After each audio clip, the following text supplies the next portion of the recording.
আমি কুততাম আর কুততাম আর কুততাম ফারুক তো ফারুক হতো ফারুক আমার খাকুর চালায় আমার চালতে জানে আমি কুটি হতাম আমি কুটি হতাম। আমার দেশত সেই নদী ধল্লা এলাকা নিম্বর চেয়ারম্যান কাউ আমাকে দেখে না, কোনো কম্বল টম্বল দেয় না।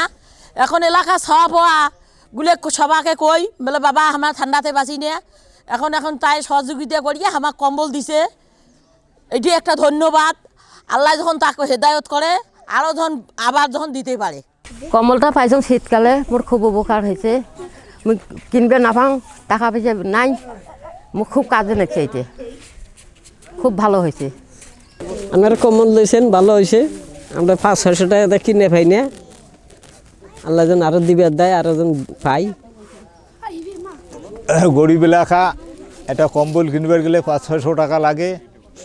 এই এলাকায় কোনো মেম্বার চেয়ারম্যান এরকম কোনো কম্বল বা সোয়েটার দেওয়ার মতন বুদ্ধি করে নাই। একটা সংগঠন থাকিয়ে আসিয়ে কম্বল দিয়ে গেল, তাতে গরিব মানুষ অনেক ঠান্ডাতে বিড়বের পায় না ঘর থেকে।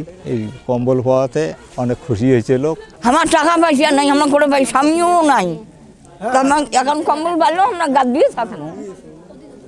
হ্যাঁ, আমার কম্বল দিলেন আমাদের উপকার হয়েছে, কারণ নদী এলাকার শীত খুব ঠান্ডা লাগে, কারণ কম্বলটা দিয়েছেন ভালো হয়েছে, আমরা কিনতে পারি না।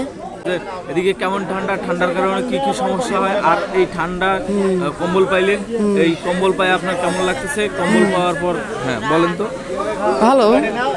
আরে এক কথায় কি ভালো? হ্যাঁ না, ঠান্ডা খাওয়ার কারণে তো মেলা মানুষের রোগ ব্যাধি হয়। আজকে কম্বল দিল, কি কি অবস্থা? ভালো, সুরক্ষিত থাকে।